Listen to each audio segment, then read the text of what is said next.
नमस्कार dear students, स्वागत है आपका इस वीडियो में। और इस वीडियो में हम करेंगे कक्षा 9 का प्रश्नावली 9.3 का प्रश्न नंबर 10। तो चलिए हम स्टार्ट करते हैं और करते हैं अपना प्रश्न नंबर 10 का हल। तो देखिए प्रश्न नंबर 10 में हमसे क्या पूछा गया है कि एक समलंब ABCD जिसमें AB समांतर DC है के विकर्ण AC और BD परस्पर O पर प्रतिच्छेद करते हैं। दर्शाइए कि एरिया ऑफ AOD बराबर एरिया ऑफ BOC है। तो डियर स्टूडेंट्स, प्रश्न नंबर 10 के लिए हमें कोई आकृति नहीं दी गई है, तो सबसे पहले हम यहाँ पर एक आकृति बनाएंगे। हमें कहा गया है कि ABCD एक समलंब है, तो यहाँ पर हम सबसे पहले एक समलंब का आकृति बनाएंगे कुछ इस तरीके का।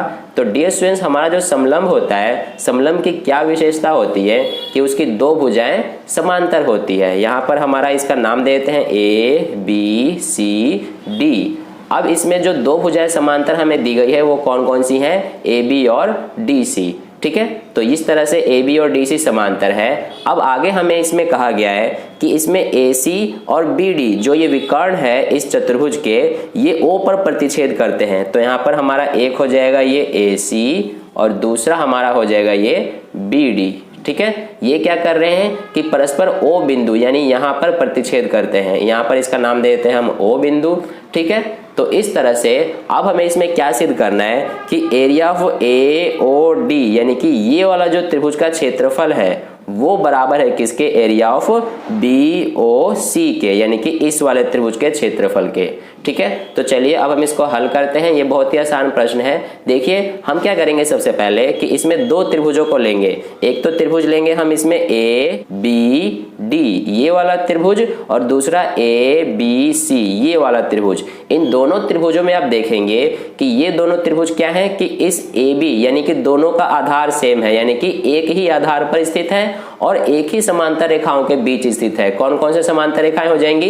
एक तो ये DC और ये AB, इन दोनों समांतर रेखाओं के बीच स्थित है और एक ही आधार पर स्थित है, इसलिए दोनों त्रिभुजों का क्षेत्रफल क्या होगा?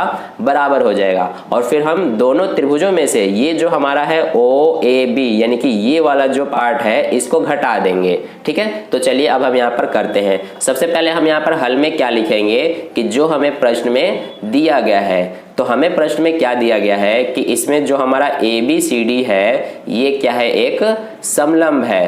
तो इसलिए यहाँ पर हम सबसे पहले लिख लेंगे कि ABCD एक समलंब है तथा इसके अलावा हमें और क्या दिया गया है कि इसमें जो हमारा AB जो भुजा है वो DC के समांतर है। ठीक है, इसके अलावा इसमें जो दोनों विकर्ण हैं इस चतुर्भुज के, कौन कौन से? विकर्ण AC और दूसरा कौन सा विकर्ण है हमारा? BD। ये क्या कर रहे हैं? परस्पर कौन से बिंदु पर? O बिंदु पर, परस्पर O पर प्रतिच्छेद करते हैं। ये चीज हमें दी गई है, इसलिए यहाँ पर हमने इसको लिख लिया है। ठीक है, अब यहाँ पर हम लिखेंगे कि हमें सिद्ध क्या करना है।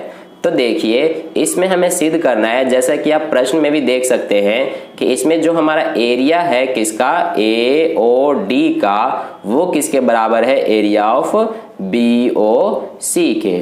ठीक है, इस तरह से ये है। अब चलिए इसका हम प्रमाण करते हैं। तो देखिए प्रमाण में हमारा क्या होगा कि सबसे पहले हमने जैसा पहले ही बात किया कि दो त्रिभुजों को लेंगे। एक तो त्रिभुज ABD और एक त्रिभुज ABC। तो यहाँ पर हम लिखेंगे कि क्योंकि त्रिभुज ABD तथा दूसरा कौन सा हमारा त्रिभुज है? ABC, ये दोनों क्या हैं कि एक ही आधार, कौन सा है आधार? ये AB तथा एक ही समांतर रेखाओं AB और CD इनके बीच स्थित है। तो यहाँ पर हम इसको लिख लेंगे।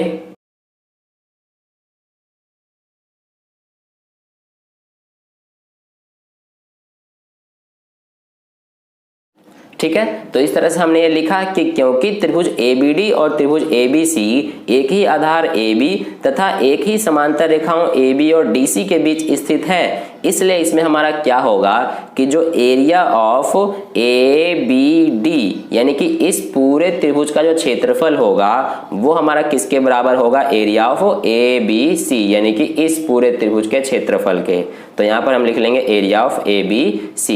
अब हम क्या करेंगे कि दोनों तरफ इसमें भी और इसमें भी ये एरिया ऑफ OAB को घटा देंगे। तो सबसे पहले हम यहाँ पर क्या लिखेंगे कि दोनों तरफ कौन सा एरिया, एरिया ऑफ OAB क्या करने पे, घटाने पर। तो यहाँ पर घटाने पे हमें क्या प्राप्त होगा कि ये हमारा क्या है, एरिया ऑफ ABD माइनस क्या होगा, ये एरिया ऑफ OAB बराबर इधर भी ये एरिया ऑफ क्या है, ABC माइनस क्या होगा, ये यानी कि एरिया ऑफ OAB।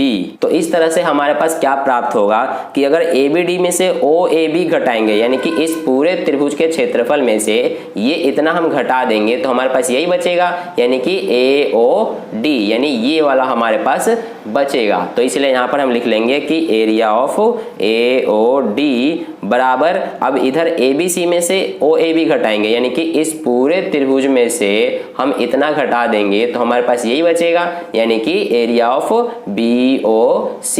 तो यहाँ पर हम लिखेंगे कि एरिया ऑफ BOC। ठीक है, तो इस तरह से यही हमें यहाँ पर सिद्ध करना था और ये यहाँ पर हमने सिद्ध किया। ठीक है, तो इस तरह से हमारा प्रश्न नंबर 10 का हल यहाँ पर कंप्लीट हुआ। आई होप आपको प्रश्न का हल काफ़ी अच्छे से समझ में आ गया है।